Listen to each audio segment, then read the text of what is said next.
एखन अहाँ सब सुनि रहल छी लिटिल दिलदार के आवाज में।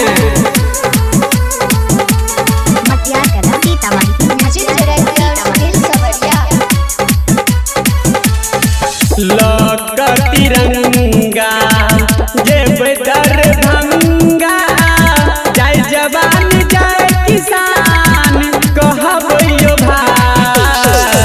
लौका तिरंगा जेब दरभंगा, जय जवान जय किसान कहबो भाई।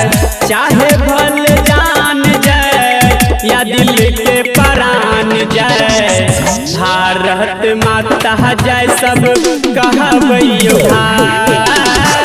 चाहे भल जान जय या दिल के प्राण जय, भारत माता जय सब कहबो भाई। एखन अहाँ सब सुनि रहल छी मां श्री सा रिकॉर्डिंग स्टूडियो बाजीपुर मनीगाछी से।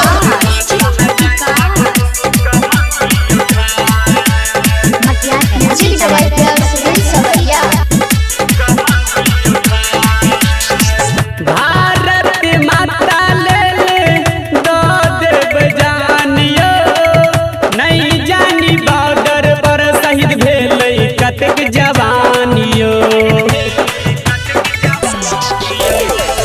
भारत माता ले दो देव जानियो, नहीं जानी बॉर्डर पर शहीद भेलै कतेक जवानियो।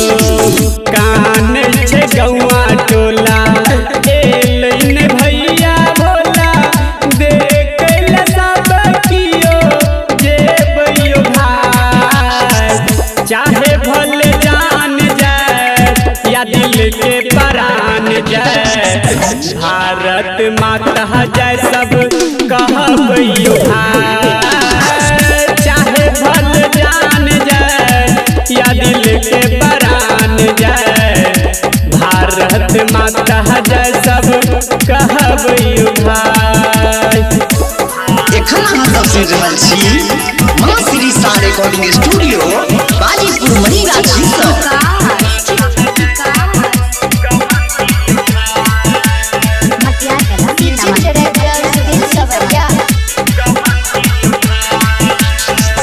सब कियो मिल के देश के बढ़ाओ, बेटा संग बेटियों के सब कियो पढ़ाओ।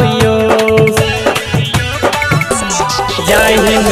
सब कियो मिल के देश के बढ़ाओ, बेटा संग बेटियों के स्कूल पढ़ाओ। गाबै छे गायक लिटिल देश के जुबानी, राइटर मुकेश लिखै छै कहानी भाई। चाहे भल जान जय या दिल के प्राण जय, भारत माता जय सब कहबो भाई।